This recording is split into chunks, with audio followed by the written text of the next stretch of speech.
profissionalização geralmente aligerada, geralmente e, de certa forma, superior ao anterior, associada à ampliação da escolaridade. Nessa perspectiva, ganharam grande ênfase política o Programa de Inclusão de Jovens, o ProJovem, a controvertida Escola de Fábrica, o Programa de Educação de Jovens e Adultos, o ProEja, o Programa Nacional de Educação da Reforma Agrária, o PRONERA, e o Plano Nacional de Qualificação, o PNQ, que, apesar das dificuldades de efetivação, evidencia um marco conceitual significativo em relação ao PROFOR do governo anterior. Apesar da fragmentação e implementação de ações diversas no âmbito governamental, que reflete a falta de uma política pública mais unificada da educação profissional, o governo Lula deixa um legado de uma expansão extraordinária da Rede Federal de Educação Tecnológica. Duplicação das 185 unidades para mais de 350 unidades até 2010. Ampliação da educação profissional assumida como uma política prioritária em 4 grandes objetivos. A expansão da rede federal, o apoio à profissionalização das redes estaduais, através principalmente do Programa Brasil Profissionalizado, criação dos Institutos Federais de Ciência e Tecnologia, ações de fortalecimento e o acordo de gratuidade dos cursos profissionais do Sistema S. Entretanto, as importantes ações de fortalecimento da oferta pública não foram capazes de reverter ainda a tendência predominante da oferta privada de educação profissional no Brasil, que hoje, de forma igualitária, tem o mesmo percentual de ofertas do que a pública. Nessa lógica de valorização da expansão como questão prioritária da política governamental, o governo Dilma, aprofundando uma lógica da eficiência da gestão pública, organiza o Programa Nacional de Acesso ao Ensino Técnico e Emprego, o PRONATEC, que congrega todas as iniciativas anteriores da política para a educação profissional no âmbito do governo federal e inclui as bolsas de estudantes trabalhadores oferecidas e pagas predominantemente ao Sistema S, como possibilidade de atendimento, e o crédito educativo para o ensino técnico. O dilema é evidente. O programa promove a expansão da educação profissional em detrimento de uma concepção integrada do conhecimento. Por outro lado, na contradição de um sistema excludente, poderíamos sempre perguntar: existiria uma outra configuração da educação profissional na sociedade brasileira para oferecer aos setores populares, imersos em grandes desigualdades sociais, excluídos do acesso à educação profissional gratuita? Seria uma abordagem simplista apenas a rejeição do programa, que, apesar de não corresponder às nossas concepções de educação e de uma sociedade, indubitavelmente podem promover uma democratização da educação profissional, que decidam as vozes dos setores a quem elas podem servir, mesmo que parcialmente. Entretanto, um espaço como esse do Fórum Mundial também é o de manter a luta por um novo projeto societário, no qual a educação profissional e tecnológica teria um papel importante e essencial e uma relação mais saudável com a educação básica de qualidade para todos. Obrigado e desculpe aí essa leitura ampla.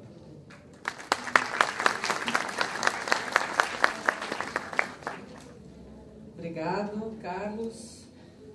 Nós tivemos agora um panorama da educação profissional no Brasil e passamos agora a escutar a fala da professora Paula Pérez, que é professora de disciplina da área científica de informática do Instituto Superior de Contabilidade e Administração do Porto, o ISCAP, em Portugal, ligado ao Instituto Politécnico do Porto.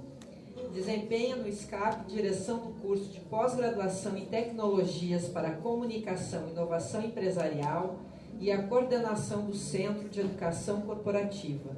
É licenciada em Informática, Matemáticas Aplicadas, pós-graduada e mestre em Informática pela Universidade Dom Henrique e doutora em Tecnologias Educativas pela Universidade do Ninho.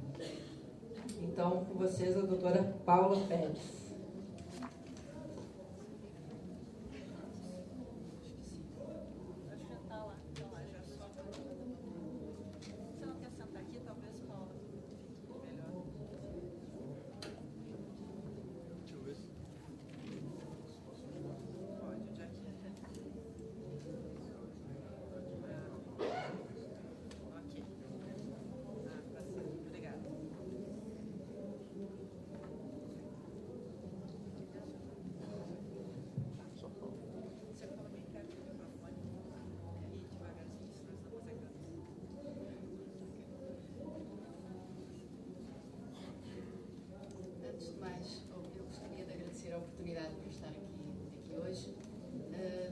dos tópicos a abordar, eu escolhi especialmente o tópico direcionado para a educação à distância, na educação profissionalizante. Portanto, eu irei começar por apresentar de forma global as políticas de educação na Europa, essencialmente numa visão de ensino à distância e na forma como estão a ser operacionalizadas. Devido às lacunas que atualmente existem nesta área, irei também apresentar algumas sugestões para o progresso nesta área do ensino à distância.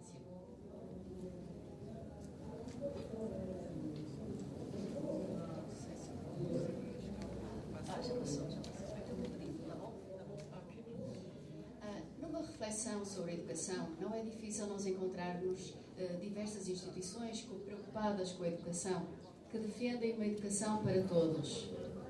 Mas, contrariando a tendência cómoda de responsabilizar os agentes externos pela mais nobre função de educação, há que refletir sobre a operacionalização de tais intenções.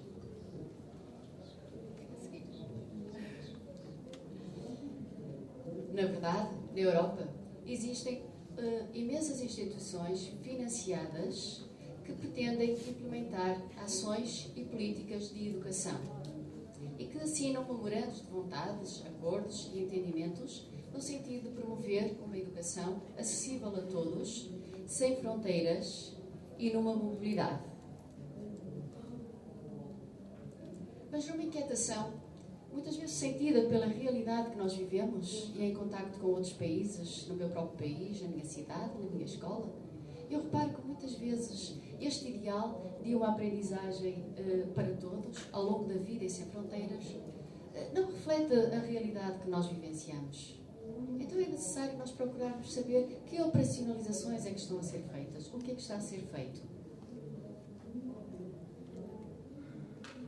E é nesse momento que desperta a vontade de descobrir o que é que na prática está a ser desenvolvido. E entre o conjunto de documentos que resultam de cimeiras, tratados, encontros, há um que desperta especial atenção, que resultou das primeiras propostas sobre as prioridades para uma Europa, próximo da Europa, na formação profissionalizante.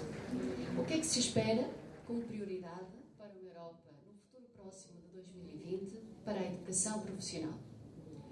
Então foi assinado um acordo com as principais prioridades para a educação tecnológica. Nomeadamente, pretende-se, até 2020, alargar o acesso ao ensino profissional, criar quadros de qualificação com ênfase nos resultados da aprendizagem, aumentar a empregabilidade dos diplomados pela oferta de programas flexíveis e inovadores, promover uma aprendizagem ao longo da vida e democratizada, no sentido de estender o conhecimento, promover uma aprendizagem centrada no aluno, alinhar a educação, investigação e inovação com a missão das escolas, possibilitar o acesso internacional à educação profissional, promover a mobilidade de estudantes e pessoal docente, criar ferramentas de transparência para a criação de benchmarks nas escolas e aumentar o financiamento para poder implementar estas políticas de educação. Não obstante a existência de vários memorandos e de boas intenções, na realidade há uma grande diferença na forma como estão a ser implementadas estas políticas pelos diferentes países da Europa. É verdade que a situação económica que a Europa atravessa não facilita a implementação destas medidas. Mas há sempre algumas iniciativas que vão sendo feitas no sentido de podermos melhorar a qualidade da nossa educação. Portugal, por exemplo, criou a Agência de Inovação, que é dedicada à democratização de uma aprendizagem ao longo da vida e sem fronteiras. Esta agência dinamiza diferentes programas que promove a mobilidade de estudantes numa formação inicial, numa formação contínua e também de estágios, quer no território nacional, quer entre os vários países da Europa.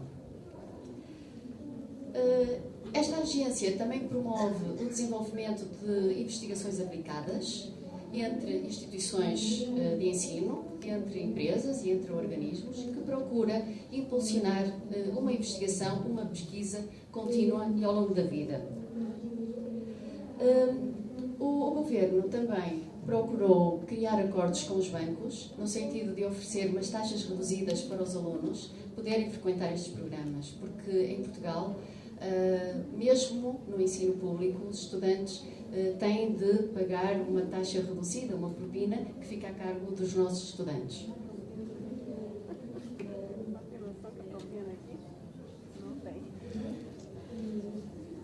Por outro lado, o Governo também tem auxiliado as instituições a atrair novos públicos. Nomeadamente, criou um programa denominado Maiores de 23. Os Maiores de 23 constituem um programa educacional que pretende auxiliar o ingresso no ensino superior por profissionais com maiores de 23 anos, reconhecendo as competências que foram adquiridas em contexto de trabalho. Para isso, as pessoas interessadas devem submeter-se a um exame, ou uma entrevista também, para validar as competências que foram adquiridas, quer em contexto de formação, quer em contexto de trabalho, ao longo da vida. É de salientar o esforço que tem vindo a ser feito pelo Governo no sentido de divulgar estas medidas. São anunciados nos diversos canais de comunicação todas as iniciativas para que o maior número de pessoas tenham acesso à aprendizagem ao longo da vida.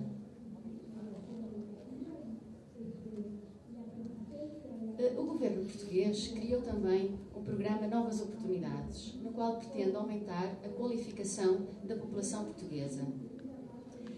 Nomeadamente, definiu o ensino médio como um mínimo referencial para a educação. Pretende, com isso, elevar a formação dos